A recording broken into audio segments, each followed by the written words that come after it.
Welcome to Conflict News 24. Firstly, Iran, where protests, internet disruption, the firing of live ammunition is being reported after the death of a 22-year-old girl who was arrested by security forces around a week ago. Secondly, US is emerging as a peacemaker, as a deal broker in Russian neighborhood. In New York, a trilateral meeting is going to take place in coming hours with participation of Armenian, Azerbaijani, and US foreign ministers. And thirdly, viewers, Ukrainian forces are heading towards Lysychansk, a key city in Luhansk oblast. Russian forces fought for months to take control of Severodonetsk and Lysychansk. In July, I think the two cities came under Russian control. Now, a village close to Lysychansk has come under Ukrainian control. We have details for you on a map. Firstly, was Iran, where protests erupted in Tehran, Iranian capital, and in Kurdistan province. What happened there? Iran is under sanctions, severe sanctions for years. Its economy is in shambles, inflation on the rise, unemployment as well, and almost all Iranian sectors are under US and EU sanctions over Iranian nuclear program. And we know that US and Western powers, they have been trying to plan and carry out a regime change in Iran in 1979. Through a revolution, Muslim clerics seized power in Iran, and some strict laws were made, and hijab was made mandatory for women.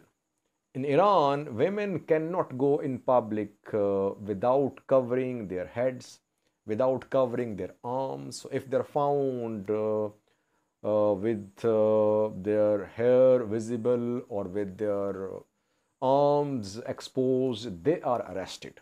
And that is what happened around a week ago in Tehran, where Mahsa Amini, a 22-year-old girl, was arrested by police in capital Tehran.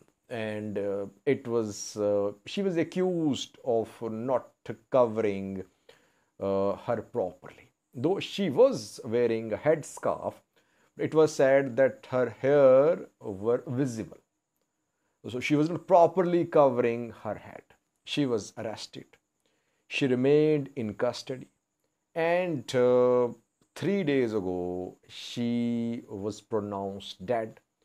She fell into coma and then she died. Her family, human rights organizations say that she was tortured in custody by police. That is why she died. She was buried around 3 days ago, and that led to the start of demonstrations in Tehran, Iranian capital, and in Kurdistan province, because the lady, the deceased girl, Mahsa Amini, was a Kurd by ethnicity. She was from Kurdistan province. So that is why in Kurdistan province, in cities like Sanandaj and others, there were demonstrations. Still demonstrations ongoing. And these minutes, I'm recording this video, there is internet disruption in Sanandaj, which is capital of Kurdistan province, where this girl was from, who has been buried now. Police is using live ammunition. 2 casualties are being confirmed in these demonstrations in Tehran, in other parts of Iran. Protests are intensifying. We are seeing several social media posts and videos. In protests, Iranian women took off their headscarves. They protested against authorities by uncovering their heads and by cutting their hair. So you see that there is this repression in Iran ongoing for decades, and such laws against women are enforced, and women are arrested if they're found with their hair visible in public.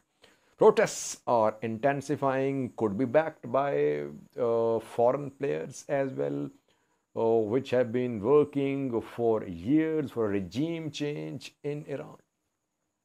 Secondly, viewers, US is trying to be a peacemaker, a deal broker in Russian neighborhood. We know that Azerbaijan and Armenia have been involved in a conflict over territories, over borders for decades. They fought a war as well in 2020, but that war came to an end through Russian mediation in 2020 November. In Russia, the two parties agreed on a ceasefire. But last week, once again, we saw a resumption of fighting. More than 200 were killed on Azerbaijan, Armenia. Armenia sought Russian support. Russia did not militarily intervene. Russia is already entangled in Ukraine. But US House Speaker Nancy Pelosi arrived in Armenia, and she condemned Azerbaijani attack on Armenian territories. Now, what we are learning from New York is that a trilateral meeting is going to be held in coming hours with Azerbaijani, Armenian foreign ministers and US Secretary of State as well. In New York, UN General Assembly session is underway, and this trilateral meeting will be held. Antony Blinken, US Secretary of State, yesterday called Ilham Aliyev, Azerbaijani president, and he urged Azerbaijani president to restart talks with Armenia.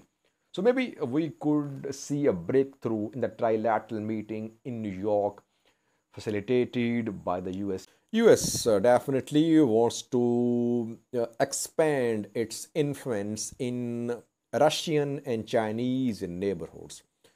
And here in Russian neighborhood, the US is backing Ukraine. It wants to be a deal maker between Azerbaijan and Armenia. In Chinese neighborhood, the US is backing Taiwan. It has its military on Japanese soil, in South Korea as well.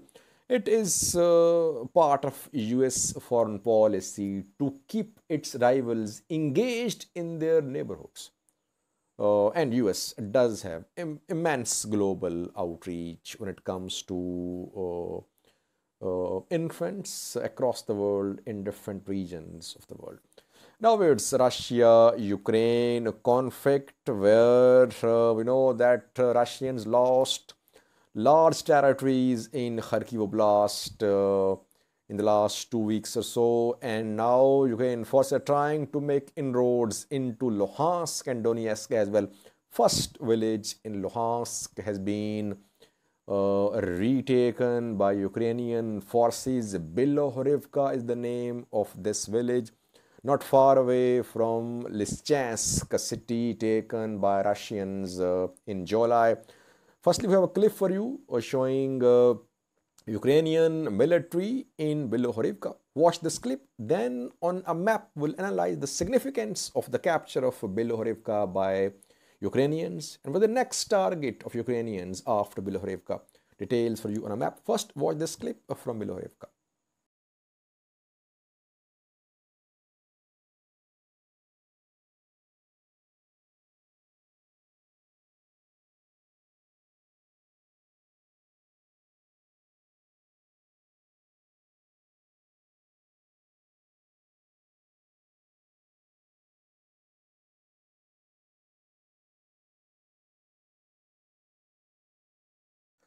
Firstly, let me show you Bilohorivka. Where is it? What is strategic significance of this village which has come under Ukrainian control? You can see Severodonetsk here and Lysychansk as well.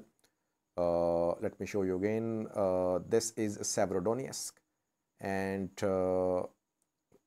this is Lysychansk. These two cities are in Luhansk, taken by Russians in July, I think, after weeks of fighting.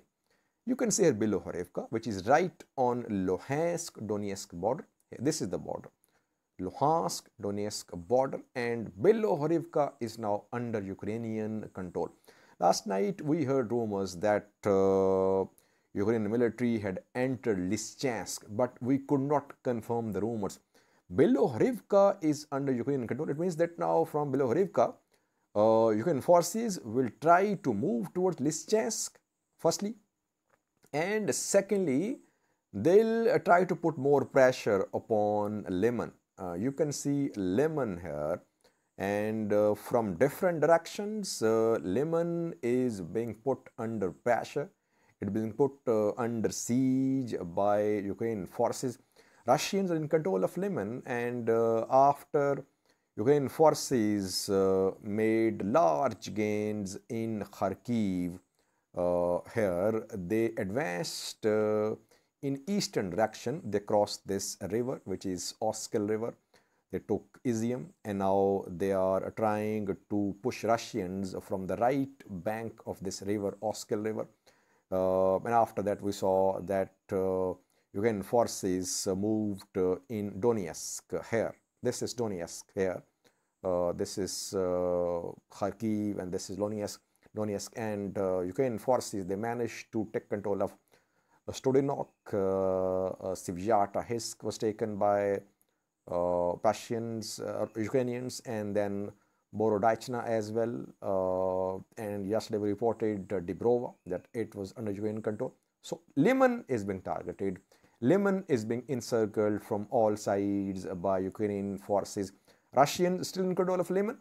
If they lose Liman, they'll have to retreat towards Severodonetsk and Lysychansk as well. So you see that the Russian retreat, which started from Kharkiv, from here, now it is having its impact on Donetsk and Luhansk oblast as well, where Ukrainians have made some gains, and they are trying to move towards Lysychansk city, and after taking control of Liman, if they could, they'll definitely move toward the Severodonetsk as well.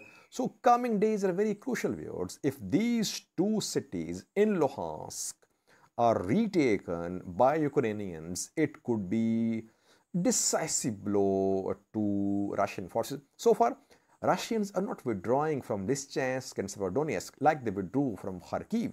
Here, reportedly, they are defending, they are fighting, and they'll not easily surrender, they'll not easily retreat from Severodonetsk and Lysychansk in coming days. But before the start of winter, Ukrainian forces want to regain as much area as they can, because once winter sets in, maybe battlefronts will be frozen. I think no party will be able to make large-scale advance in winter. So before the start of winter, Ukrainian military is trying to retake its lost territories, and Russian advance in Luhansk and Donetsk has been considerably slowed down.